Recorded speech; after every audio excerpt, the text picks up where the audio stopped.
دامنه آهو رضا لاله خوشبو رضا اومدم امام رضا خونه به دوش تو باشم مادرم گفته باید حلقه به گوش تو باشم کمکم کن که منم آقا غلام تو باشم بار عشق تو همش به روی دوشم بکشم دامنه آهو رضا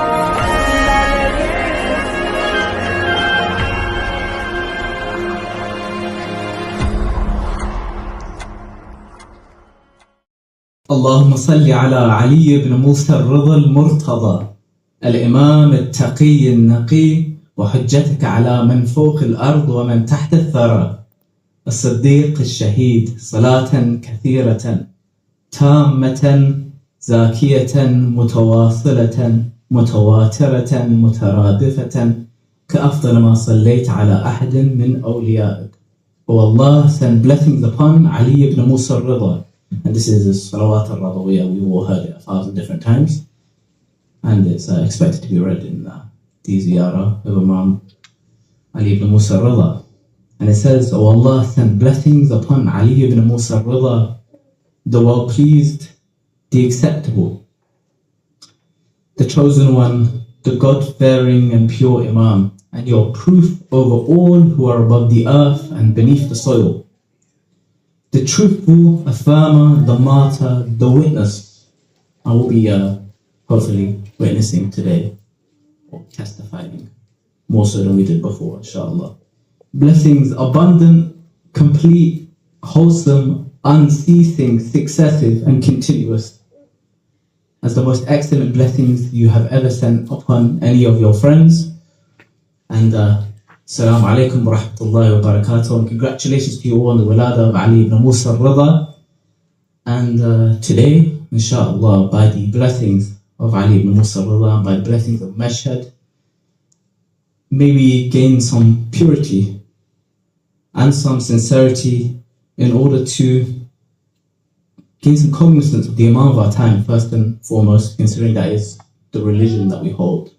The Imam is the religion, the pillar of the religion. As we explained last week, if you guys want to watch that on YouTube, speaking to the 40 viewers who watch on YouTube. But, inshallah, Ali ibn Musa al-Ridha grants us an ability to revive some of his jurisprudence.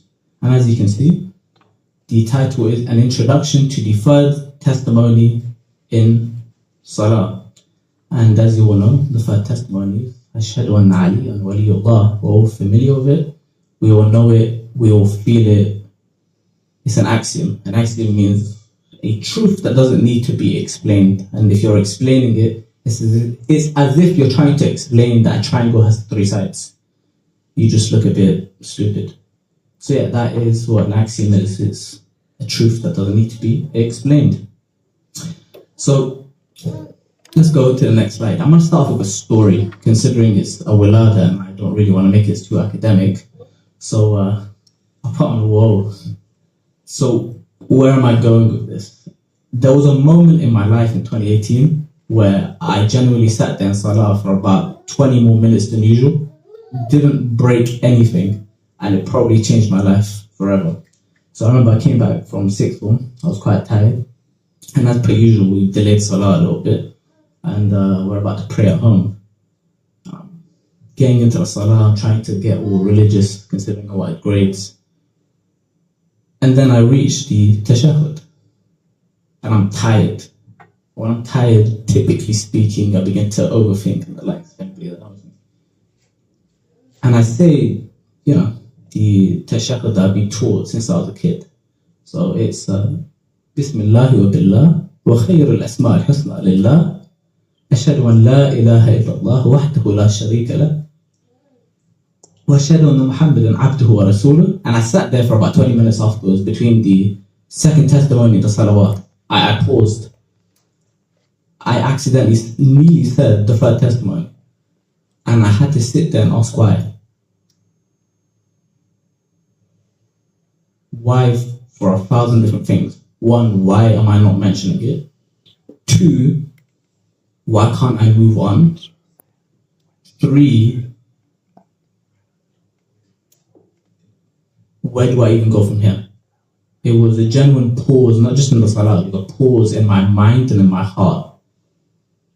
I couldn't explain what was happening, and this is an entirely true story. I sat there in the middle of salah, within the bounds of salah, within the bounds of, let's just say, the sanctity of salah, right? And then I said the salawat, and I wondered. Ali is in every part of my life. I mentioned him in the adhan, in the aqam. I claim that none of my acts are accepted without him. His wilayah is more than an essential belief.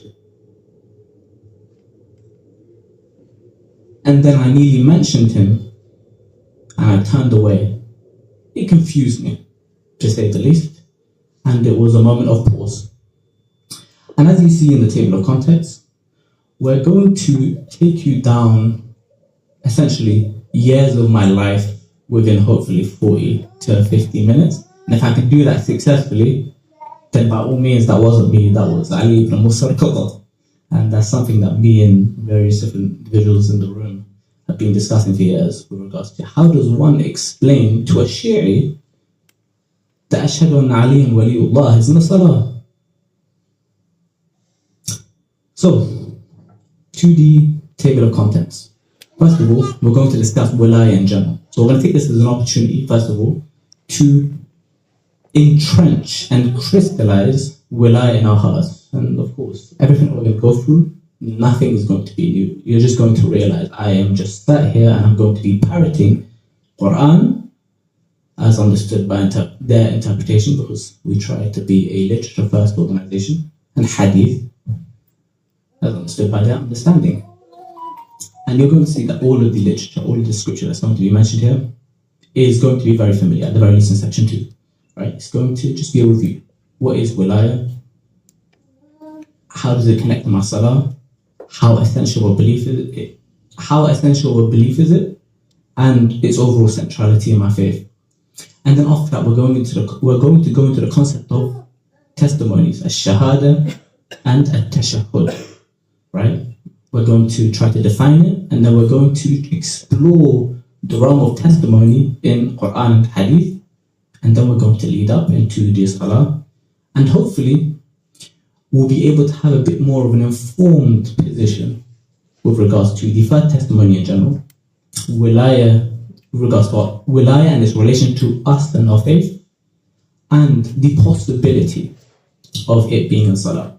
Because my position here isn't to convince any of you, because in the end of the day, we all are in various different homes, in various different contexts, and we follow different people, and that's entirely fine. In the end of the day, right, this is the minority position. I'm not going to come here and act like this is the be-all, end-all, and essentially speaking, anybody other than us is considered, let's just say, out of the fold. We are in the minority position, and that's completely fine. However, it is a position that is within the housing. It's a position that has jurists that allow for this to occur. I do not wish for you guys to follow them. That's not my job here. My job is not to sit here and become a caller to somebody else in my chair. Nor do I wish to have that as a cultural thing. In the end of the day, it's a bit like asking somebody who their doctor is and why they've gone down a specific path of, let's just say, pathology or and the likes, in detecting specific problems and remedying it. It's not exactly a conversation you have normally. Like, what hospital do you go to? I don't know. Hammersmith. Point being, we're not going to go down that path. Our job here is merely to do one thing. Review wilayah, review the concept of testimonies, review the possibility of it being in Salah, because me, personally, I do recite in Salah, and I do believe it's an obligation. However, I'm not calling you to that. I'm calling you to a understanding of why I do it. Not necessarily who I follow. You shouldn't ask who I follow. I don't care about who you follow, nor do I care about you knowing who I follow. Because in the end of the day, don't ask people who the doctors are. And then, Beyond that, hopefully, we can get an understanding with regards to the aims and objectives of Sahib al-Zaman, because I'm sat here and about to give a lecture about this, so I clearly believe it's important, and I do. But we'll get to that by the end of the lecture. So you can go to the next slide. And it's the one with Imam Salah, right? It's actually the one before that. Before I go into the part about the tashahhud, I want you guys to focus on this specific hadith over here. And this hadith over here is from Imam Salah. It's not a really long report, you're going to see it later on. But I want this part of the report, as I said in the previous lecture of another hadith, I want it to be tattooed at the very least on your heart, if not your head. You can get it on your head by all means, but at the very least in your heart.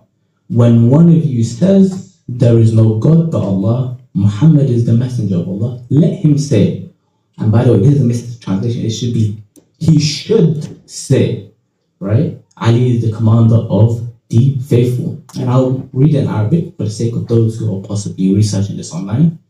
It's in Kitab al-Ihtijaj. فَإِذَا قَالَ أَحَدُكُمْ لَا إِلَهَ إِلَّا اللَّهِ. If one of you says La ilaha illallah, which is the first testimony. Muhammadun Rasulullah, which is the second testimony. فَلْيَقُلْ. And here the فَلْيَقُلْ has lam al-amr, which means that he is being ordered to say what comes next, meaning what came before is incomplete without the third commandment that is coming afterwards, which is Aliyun Amir al-Mu'mineen. This report should be a postulate, an axiom, a truth, and something that is in your general data bank when it comes to matters of the third testimony. So keep it in your memory. Let's move on to the slide with regards to what is tashahhud. For me, I like to define things when having discussions, considering sometimes basic concepts are not necessarily defined in conversation. So when you're having a conversation, you say things, but you don't necessarily understand what it is that's being said. And if you do understand what is being said, it can be sort of a general idea. So I put in a few definitions of testimony, both in the English language and in the Arabic language, just to have a common language. We're not here having, let's just say, a entirely jurisprudential or, let's just say, theological discussion. We wish to have a basic understanding of the word and its etymology. So from what we see, right, at-tashahhud comes from the word ash-shahada, right, which comes from the idea of somebody that is testifying to something that is true. So it's an act, so a verb, right? So, and it has to be to something that is true, something that is a reality, real, right? Comes from the word shahad, right? All this comes in the realm of either being spoken or written, considering it's something that must be done, right? And it must be true, and it's usually spoken about in the realm of courts. For example, you go to court, even in the West, you say, what's the testimony? And same goes for, in courts, in the sort of Islamic courts, shuhud. So when we say tashahhud, it's the process of testifying to the most essential beliefs in your religion, right? So have that in mind. What is the tashahhud? It's testifying to my truth as a Muslim praying before God. And whatever I testify towards must be true. And of course, it must be essential, considering there are so many things in our faith that are true. But is it essential to testify for, like, before God? Like, I know, for example, the angel of death exists. Is it expected intuitively that you'd have to testify to it before God? Not exactly. It doesn't require a genius to do that. So yeah, like I said, what are we doing right now? We are going to now go towards reviewing wilayah under the idea of its centrality in our faith. So let's go to the next slide. So wilayah and the importance of wilayah. And then we'll go Quranic reality, which is the slide after that. We're going to start with basics, right? Because in the end of the day, we recite these verses all the time, especially in big events. Everybody knows them. We've probably memorized them. But let's review them. A review is always necessary, especially if we're going to be dealing with the concept of wilayah. We're testifying to wilayah, essentially. We said that word tashahhud comes from the word shahada, which comes from the word shahada, which is testifying to what? A truth or a reality. So we have to know what we're testifying towards, which is wilayah. Right? So we'll start with Ayat al-Tabligh. Ya ayyuha al-Rasul, بلغ ما أنزل إليك من ربك وإن لم تفعل فما بلغت رسالته والله يعصمك من الناس إن الله لا يهدي القوم. And everybody knows the ending. I mean, what is the essence of that specific ayah? The message as a whole doesn't exist without wilayah. It's null and void. It is one of many different earthly religions if you do not have wilayah. Nothing more needs to be said, nothing less. It doesn't require 170 IQ. And if you do not convey what? Wilayah, Bay'atul Ghadir, or have the Wilayah, the Imam or time, which is us today, you have not conveyed his message, Ya Rasulullah. And to us, you have no faith, Ya Mohammed Adel. Everything in the religion is null and void. And we see this also confirmed with the ayah that comes after Qadiyahum. Al-Yawma akmaltu lakum deenakum. Today I have perfected your religion. Wa atmamtu alaykum ni'mati. Right? And I have completed my blessing and favor over you. And over here, just as a side note, with regards to the blessing and favor, first of all, it's the gift of religion, having a way to worship God with. You guys mention it in Salah every single day. اهدنا الصراط المستقيم صراط الذين أنعمت عليهم. Right? Meaning the sarat, the straight path, the religion, is the blessing by which God has given you. It's a way to worship Him. And for us, it's wilayah. اليوم أكملت لكم دينكم وأتممت عليكم نعمتي ورضيت لكم الإسلام دينا. And now I have approved Islam to be your religion with wilayah. So Islam to be approved as a religion, the message to be accepted as a religion, you require wilayah. And to us today, al-Hujjat bin al-Hasan al-Askari. Right? So these are axioms, these are postulates. If you're Shi'i and you're sitting in this room right now, this doesn't require, let's just say, a crazy analysis with regards to the reasons of revelation. It's Ghadi al-Khom. Right? If I have to even prove to you, like this came down with regards to Ghadi al-Khom, you shouldn't be in the room, you should be in the masjid down the road. It's the wrong room. Right? So next, we're going to go to another piece of literature. Like I said, in this part where we're focusing on wilayah, we're only going towards literature that we know. So we're going to go to the piece of literature that was read right before here. Wiladat al-Jam' al-Kabir. Every Shi'i household has Mafatih al-Jinan. Every Shi'i household, at the very least, has somebody that maybe is in tune with ziyarat in the Quran. They might read Ziyarat al-Jam'. And I chose this specific line from Ziyarat al-Jam' because it explains, right, the concept in the previous ayat, but it relates it to acts in specific. Before, when it comes to Rasulullah, it's in relation to his conveying the whole message, considering his role, his way of worshipping God in his humanly form was to convey the message. For us, it's through our acts of obedience, right? Where God says this, I mean, God did say this, considering Lisanullah spoke this Ziyarat al-Jam'. So I'm going to take this line from Ziyarat al-Jam' where it says, وَبِمُوَالَاتِكُمْ تُقْبَلُ الطَّاعَةَ الْمُفْتَرَضَةَ وَلَكُمُ الْمَوَدَّةَ الْوَاجِبَةَ. And it goes on and so forth, and in the end it describes their various demonstrations. But the line I wish to have with regards to this is just the most basic line, which is your acts are not accepted without wilayah. We're talking about Salah today. Before we even get into the idea of testifying for wilayah in Salah, if you're going into Salah without wilayah, it's not accepted.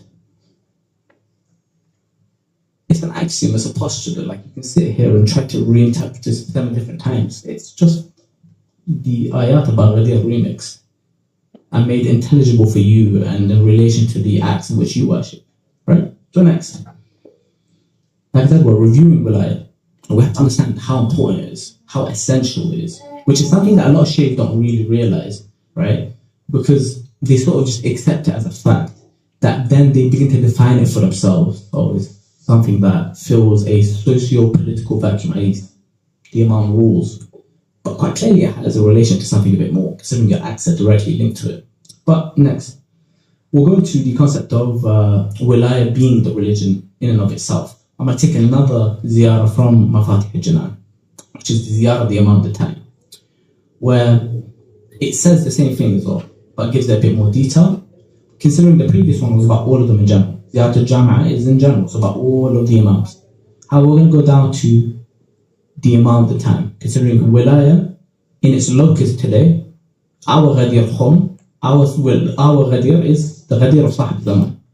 And his Wilaya, as described by himself, is أشهد أن بولايتك تقبل الأعمال وتزكى الأفعال وتضاعف الحسنات.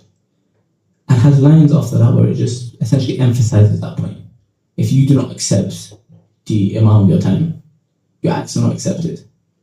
It essentially becomes one and the same. It becomes an earthly religion. That's the point, that's the line, that's the binary between 0 and 1. Next. So when I will go to another dua that's actually quite familiar, which is Dua Zaman al-Ghaiba. Like the start of Dua Zaman al-Ghaiba is very familiar to everybody. Like you hear it a lot in Husseyniyat. I mentioned this last week. And it should be technically memorized by people. It's a means of salvation, it's a framework, it's a guideline to salvation, which essentially says this: your whole religion is the Imam of your time, and your aim and objective in life is to know the Imam of your time and then to obey him. That is essentially what it's trying to say. And as I put to the side, I put a passage from the letter of Al-Mufaddal ibn Umar, right? Or at the very least, the reply to the letter of Al-Mufaddal ibn Umar from Imam al-Sadiq, where he is giving sharh, he's giving an elucidation of that dua, where if you do not know the Imam of your time, you don't know your religion. He is your religion. And of course, he is also the pillar. There's a difference of understanding between him being the religion and him being the pillar. Him being the religion meaning he's the objective. Him being the pillar meaning he's the means to upholding that objective. Just as in a tent, there is a pillar. Right? He's both. He's the way to himself. He's the destination and he is the vehicle. And as we said, very familiar. This is not, let's just say beyond the realm of our Husseyniyat. So we'll go next. Before we go into the realm of testimonies, we're going to give a small review. We just went through a small little tourism trip in some of the most familiar literature in Shiism. And I focused on the ones that are related to acts.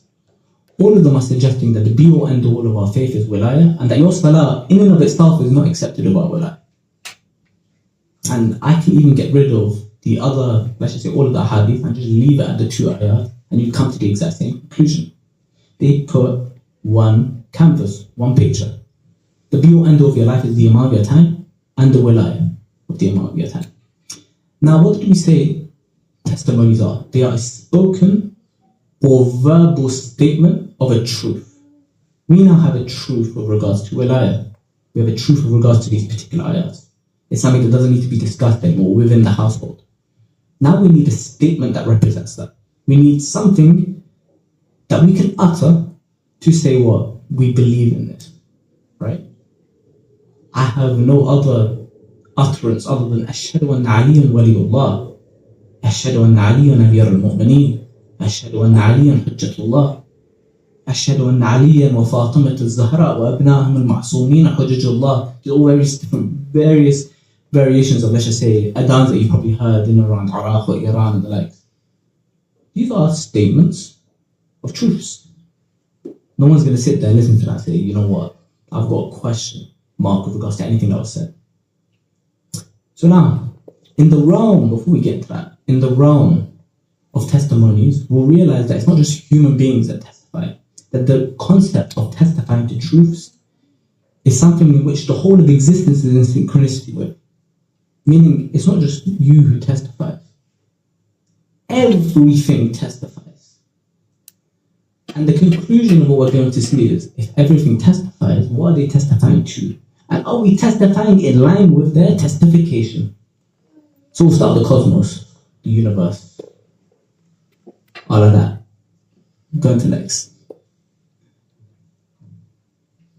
So we'll start with, considering on Fridays, this is very, very familiar to everybody at the very least, what should be, right? It's the first verse with regards to Surah Al-Jumu'ah. It's quite clear. It speaks of like existence as if it's doing tasbih, right? يُسَبِّحُ لِلَّهِ مَا فِي السَّمَاوَاتِ وَمَا فِي الْأَرْضِ. It's doing some sort of worship towards God, even though it's inanimate and the likes. Go into next. back to the report in which we put at the start, where Imam Sadiq says, what does he say? He says, فَلْيَقُلْ عَلِيٌّ أَمِيرُ الْمُؤْمِنِينَ. This is the report in which I took that statement from. And it's a report that comes in a wider context that doesn't really matter for this particular case. But Imam Sadiq tells this particular companion that every layer of existence down to this particular earth and down to you testifies in 3 testimonies. It starts with the throne, and down below goes the throne, the water. And by the way, there's a reason why he put the water off the throne, just for a side note for anybody wondering, right? This is not talking about the waters in which we see here, which is like rivers and seas and the like. It's talking about the water of existence, which is some sort of material and composite in which reality is made of. If you're going to tell me to explain that, I don't know. I can barely explain quantum physics, but that is what Imam Sadiq is referring to in this particular case. Hence why it's put after the throne, because the throne is the source of divine order, right? The footstool, the tablet, it's going down into the angels, Israfil, Jibra'il, the heavens, the earth, the mountains, the moon, the sun. And then the Imam reaches you and he says, فَلْيَقُلْ عَلِيٌّ أَمِيرُ الْمُؤْمِنِينَ. Like, if you're greater than the throne, you have to be in synchronicity with regards to the religion of existence. Religion is just not, it is not specific to human beings. This is the thing which people don't realize. The Quranic narrative is that everything's got a religion. And it doesn't even, it's not even specific to things that are ensouled, meaning animals and the likes. It can even be with regards to things that are inanimate, so to speak. So we'll go next. Now we know, at the very least, Quranically we know the cosmos worships, existence worships. And at the very least, Imam Sadiq is suggesting they've got 3 testimonies. And people want to be asking, what's the connection between the throne and Muhammad Rasulullah? A Rasul is what? A messenger, right? Meaning he's conveying a specific set of information from one side to another, right? What's the relation of the moon to, I don't know, wudu? It's not exactly intuitive, right? That's exactly what you're meant to do when you're going through these nusus. You're meant to realize it isn't indicating something as simple as that. Superficial readings are not present in the literature of Ali Muhammad. As Amir al-Mu'mineen says, لا خير في علم ليس فيه تفهم. And as Amir al-Mu'mineen says, لا خير في قراءة ليس فيها تدبر. There is no good in a reading in which somebody doesn't reflect. And basic reflection in this specific report suggests what? The connection between Rasulullah and Amir al-Mu'mineen to existence is not the connection of somebody who's giving religious guidance. But that's not our discussion today. We'll move on to the animal kingdom, and I think I've got a picture of a panda here. And obviously we're going to connect it back to the 3rd testimony.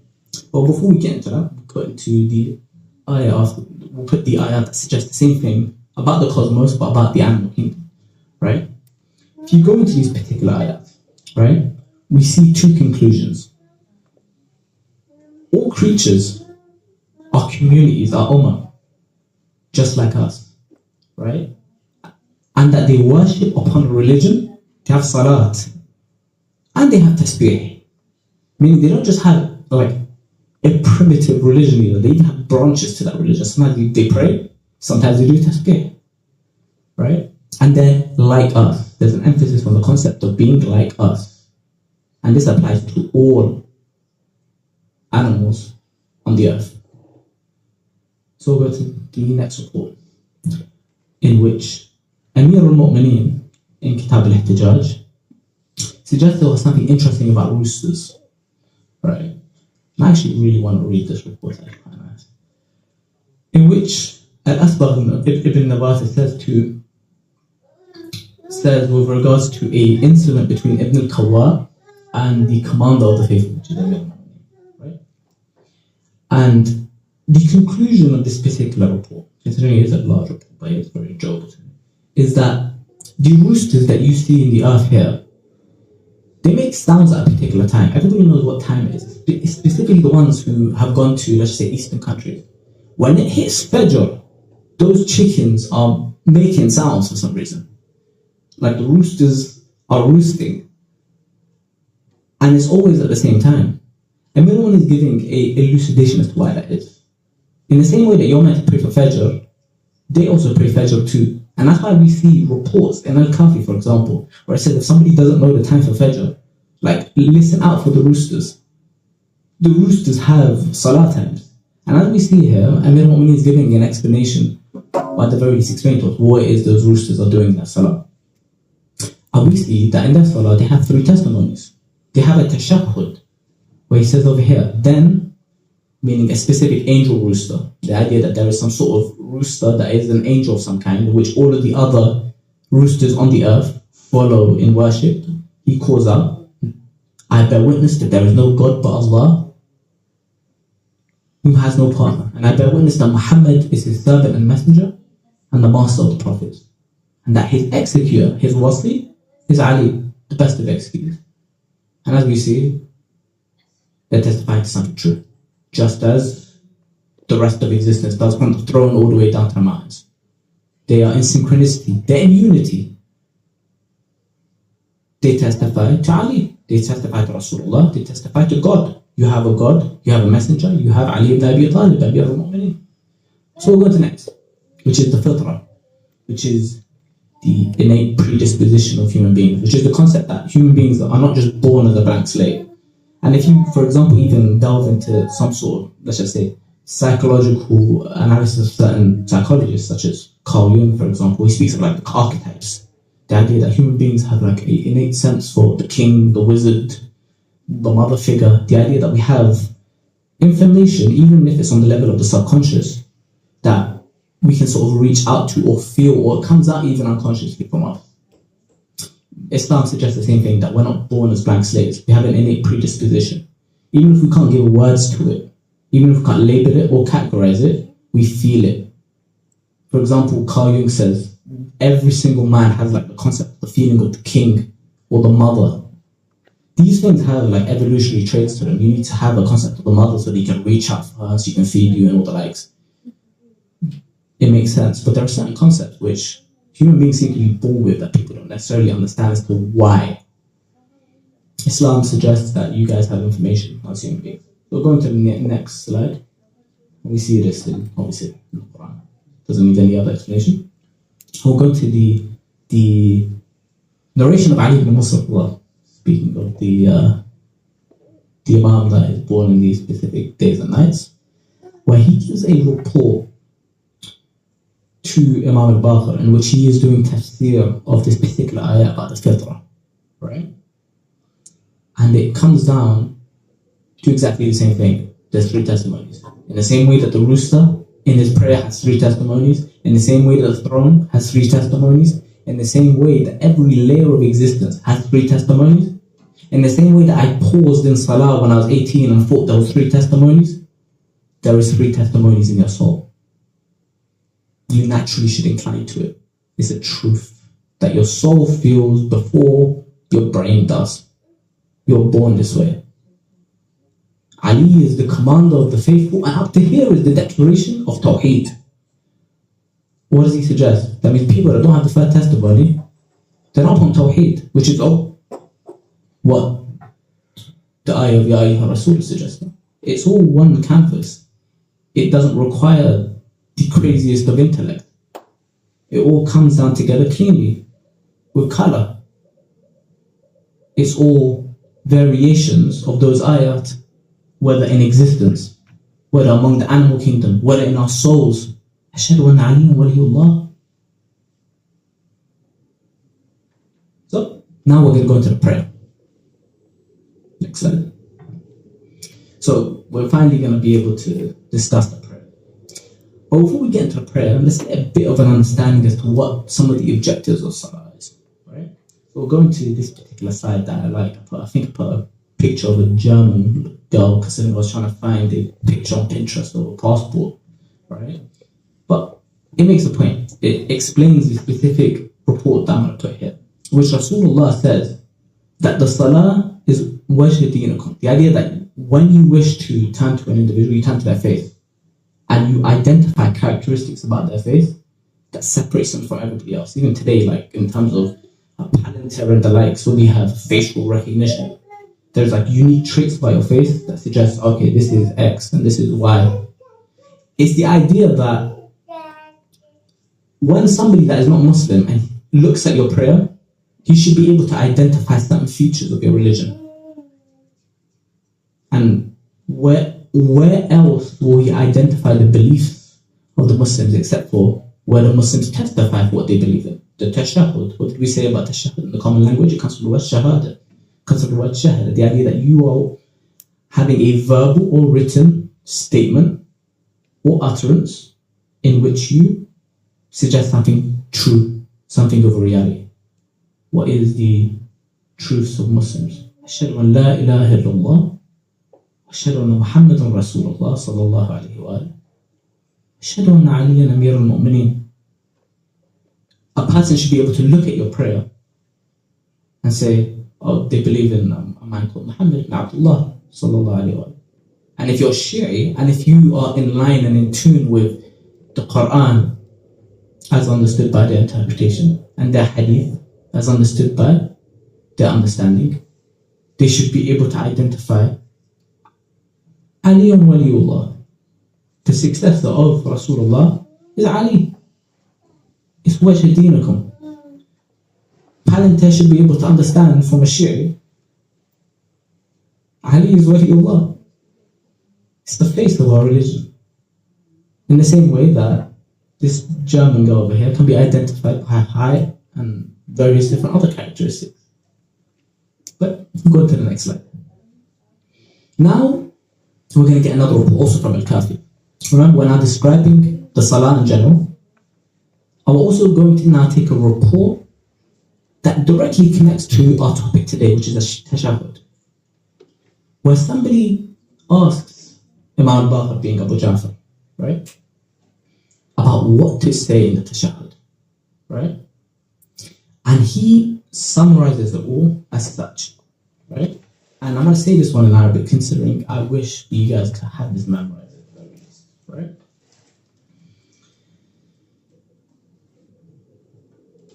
عن بكر بن حبيب قال قلت لأبي جعفر. So Bakr goes to Imam al-Baqir and he says, أي شيء أقول في التشهد والقنوت. What do I say in the qunut and the tashahhud? So both of them. قال, Imam al-Baqir says, this is about the qunut and the tashahhud. قل بأحسن ما علمت فإنه لو كان مؤقتا لهلك الناس. Say the best of what you have been taught, for if it were fixed to specific words, the people would have been annihilated. I'll start with the less intuitive parts of this report. The people would have been annihilated. Like we said in the previous week, you wish to go to the YouTube and be the 45th viewer, inshallah, you'll see that the Imams are living in a context in which they're living under tyrants. There is certain security considerations that people need to take into account. There are certain intellectual considerations that people need to take into account. Imagine in the time of Al-Hajjaj, somebody said, Ashhadu anna Aliyan Waliullah. He would be like Qambar. He would be martyred. So, quite clearly here, the Imam is suggesting that if we were to make it specific words to the most essential beliefs, you would die.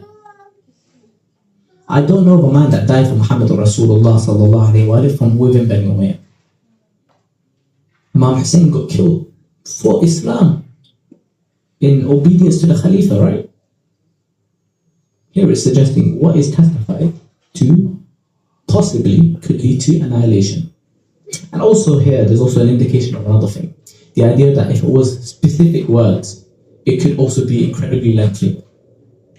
People are in various different, let's just say, contexts. I could be at school, right, or wherever it may be, and I'd need to keep it at the very least down to the most essential beliefs in which I am upon Islam and upon faith. But here it says, say the best of what you have been taught. Obviously, and this is with regards to testifying for beliefs.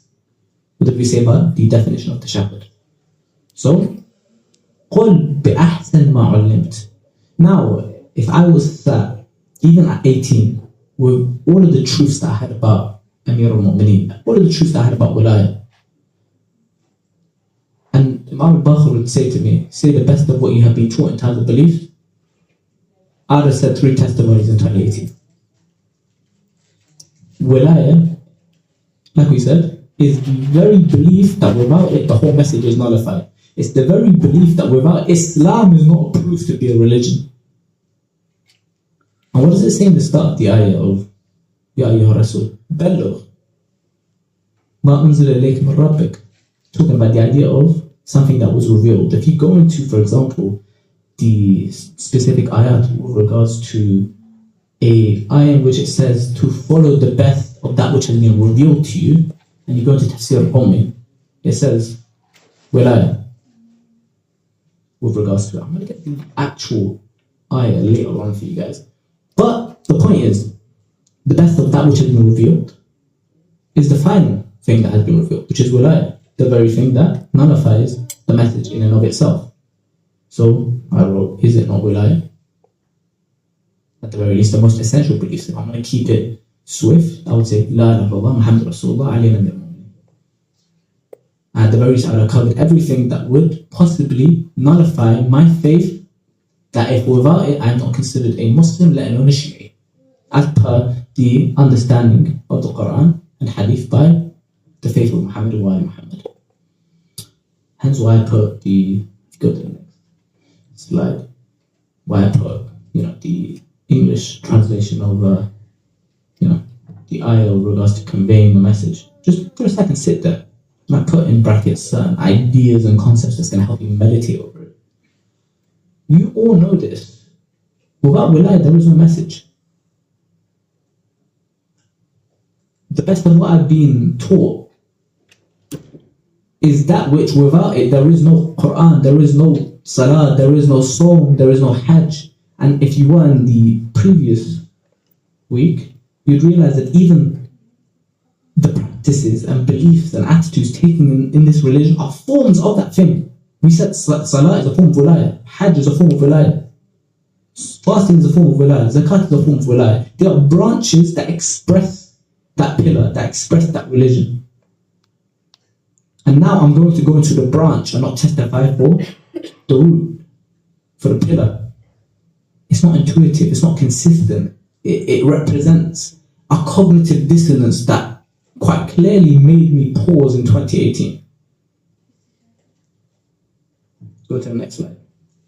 Now we're going to go to Tafsir al-Askari. We're going to go and take a functional photo of possibilities that are in line with what? In line with our understanding of Quran, in line with our understanding of Hadith, and in line with our understanding of reality as a whole. Because what did we say? The cosmos, the animal kingdom, and our innate predisposition all says, all testifies, all knows to be true. Ashhadu anna Aliyan waliyullah. So as we say in this report, Tafsir Askari, which is a tafsir, right, that is a tribute to Imam Askari, it suggests an idea that gives a possibility. Like I said, my job here is not to convince you of anything. My job is to make you understand why I take my position and to normalize it. Somebody says, Ashhadu anna Aliyan waliyullah, so be it. If they don't, so be it. Everybody has their specific experts that they refer to. Everybody has their specific understandings. What unites us is the Wilayah of Amir al-Mu'mineen, especially in circumstances like this where the whole world has taken a sort of stance towards the Ashia of Amir al-Mu'mineen, sometimes even militarily. But back to Tafsir al-Askari, right? Where it's giving a understanding of iqamat al-salah, which means to uphold, right, the salah. How do we go about upholding this prayer? And the Imam says this: and the righteous one, meaning the believer, is he who establishes prayer with its proper bounds. Bounds means hudud. There are specific parts of your salah that without it, there is no salah. For example, there is no salah without wudu, for example. You cannot pray without wudu. Hence, it's a proper bound. You must be somebody that prays with wudu. There is no salah without Fatihatul Kitab, for example. If you go into the, let's just say, the first rak'ah of salah, and you decide not to mention Fatihatul Kitab, you're going to have to repeat it. These are of the proper bounds, things that can nullify a prayer. And the righteous one is he who establishes prayer with its proper bounds. And like we said, proper bounds, something that can nullify the prayer. And knows that the greatest of its bounds. Now, Imam Al-Asqali wishes to explain what the greatest bound in the Salah. And as we said, as we saw in the ayat, as we saw in Ziyarat al-Jama'ah, بِمُوَالَاتِكُمْ تُقْبَلْ الطَّاعَاتُ الْمُفْتَرَضَةِ. With your wilayah, the obligatory acts are accepted.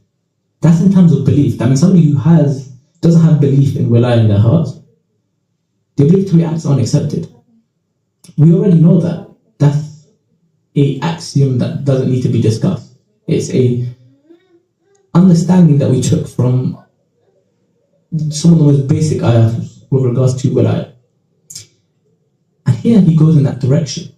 But he isn't going in the direction of belief. He's going into the direction of spoken admission and testimony, which is exactly in line with the concept that we have. No wilayah, no message. And knows that the greatest of its bounds is entering into it and departing from it, testifying, admitting, mu'tarifan. And this comes from the word al-i'tiraf, which is to admit to something, which is something that comes from a verbal utterance or a spoken utterance in a court. Something that's done. What does it say here? Entering into it and departing from it. Testifying, admitting the excellence of Muhammad sallallahu alayhi wa sallam, the master of all of the slaves, and wilayah towards the master of the executors, the master of the awliya, Sayyid al-Awliya. I want to focus on this. Two parts. Entering and exiting. And mu'tarifan. This doesn't require, let's just say, the craziest of research. Al-i'tiraf is something that's done. It's not something that occurs in the heart. It's something that's verbal or spoken. Let's focus on entering into it. The adhan and the iqamah. Does that not enter you into salah even while not being obligatory? It's understood to be a part of the general atmosphere. Departing from it. What ends the salah? The tashahhud and taslim. Now we're beginning to see that there is pictures, there is snapshots within the literature that suggests that deferred testimony is in the salah. And this isn't strange because, as we saw before, all layers of existence seem to be doing one thing. It just seems to not be human beings for some reason. And of course, that's due to the fact that Amir al-Mu'mineen has been usurped and we're in a state and age of darkness. Inshallah, that darkness ends with the son of the person born in this day. Yuradawi Imam al-Hujjat ibn al-Hasan. However, this is in line with what? Existence. And I took another snapshot where it even suggests not just the tashahhud. It suggests also even the salawat that you recite in salah, which is Allahumma salli ala Muhammadin wa ali Muhammad. It suggests that it could be far more extensive. It doesn't need to be limited to that text that you see. Hence why it says, and when he sends blessings upon the commander of the faithful in his prayer. I mean, he could be within the bounds of these salawat, but this is suggesting something a bit more extensive, it's a bit more explicit than just being within the concept of the within the concept of the family. So that is the snapshot of Tafsir al-Askari, which shows that the salah can change in its form. It's not limited to what we see in the salat. Somebody can exit from those images and characteristics of what you believe to be crystallized and solidified. There is something to be interacted with in the literature that can make this happen. And this is all in line with basic beliefs. So we'll go to the next tashahhud. And it's the tashahhud of the man that was born in these days and nights. And I don't expect any of you to do this tashahhud because honestly, it's a bit much. However, the clear characteristics of the tashahhud in fiqh al-Ridha, which is attributed back to Imam al-Ridha, right? In the sense of what is actually written within it in terms of the jurisprudence in and of itself. There's quite clear characteristics to it. وَأَشْهَدُ أَنَّ عَلِيًّا نِعْمَ الْوَلِيُّ. That's not the one. He testifies to the third testimony. 2, his salawat, in the same way that in Tafsir al-Askari suggested that people, like he suggested the idea that there is a specific salawat in Amir al-Mu'mineen. Imam al-Ridha supposedly is sending salawat upon the whole 5 of Ashab al-Kisab and gives a specific salawat to the Imam at the time, which is in line with the idea that what? The Imam is the religion. وَالدِّينُ أَصْلُ الدِّينِ. The part connected to the Imam at the time is the part where it says, "O Allah, send blessings upon your most radiant light, and upon your longest robe, and upon your firmest handle, and upon your noble face. أَيْنَ وَجْهُ اللَّهِ الَّذِي إِلَيْهِ يَتَوَجَّهُ الْأَوْلِيَاءُ." There's synchronicity, there is congruency, there is symmetry between the literature, between practice, between belief. All of it's coming into one in meaning. So here we see the third testimony, and we see far more than the third testimony. We see the gardens of Wiladah, we see the whole world in there. This is fiqh al-Ridha, this is the jurisprudence of al-Ridha. This is how Imam al-Ridha would pray. If you were to find Imam al-Ridha praying, and it wasn't in front of al-Ma'mun al-Abbasi, and you were to pray in front of him, you might get a whole course in Wiladah. Like we said, these tashahhuds that we're seeing, it doesn't necessarily have to be short. It doesn't necessarily have to be specific to any particular words. You're testifying to things that are true. And this goes back to another thing. What you're doing with Salah is you're remembering these beliefs in order to what? Make them firm in your heart. You mention it 5 times a day in order to make that belief firm, in order to psychologically entrench that in your heart. Now imagine you're on Salat al-Layl, you have all the time in the world. You might just do a fiqh. You might just do a fiqh al-Ridha type tashahhud, where you wish to testify to everything. You have the time. That's also one of the reasons why Salah al-Layl even exists. The idea that it grants you more time to expand. Which also connects to various different forms of spirituality. But that isn't our current discussion. So, let's do a quick review.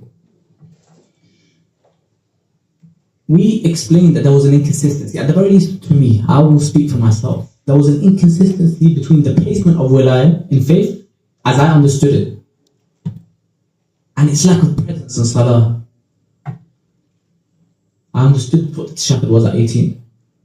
I was like, I'm testifying to my most essential beliefs. I'm like, where is Ali? And then we reviewed what is wilayah. It's everything. الدين وأصل الدين الرجل. The religion and the pillar of religion is Am'an, Hujjat al-Hasan.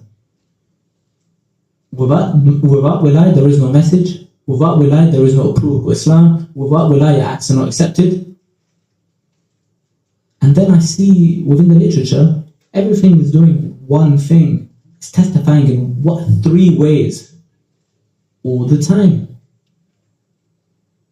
And then I saw the possibility that the Salah could actually have 3 testimonies. And then I made an informed decision.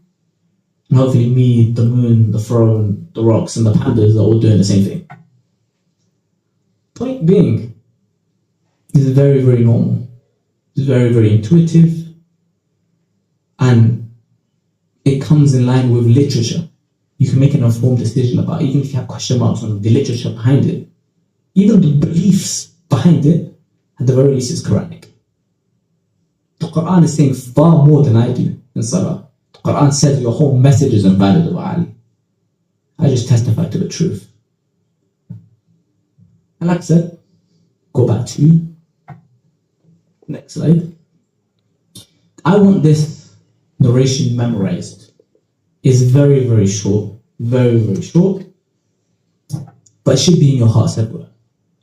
And you should understand that the lam in this is lamul amr, you're being ordered.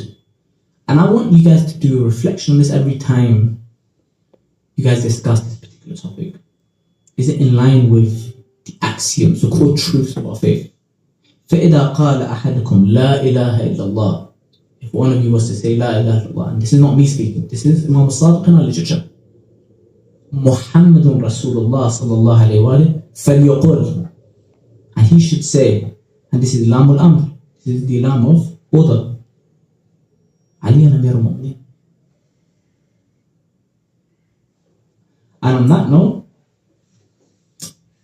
inshallah, I've explained enough to you guys and normalized enough the position that I take, which is the third testimony is obligatory in Salah, and I pray as such. And hopefully I've given enough of a master key and enough literature for somebody to begin that research for themselves.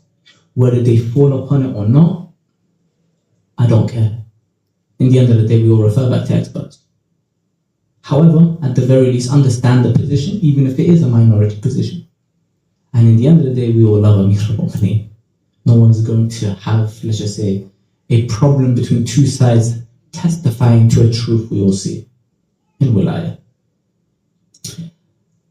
And on that note, وصلى الله على محمد وعلي وآلهم الطيبين الطاهرين.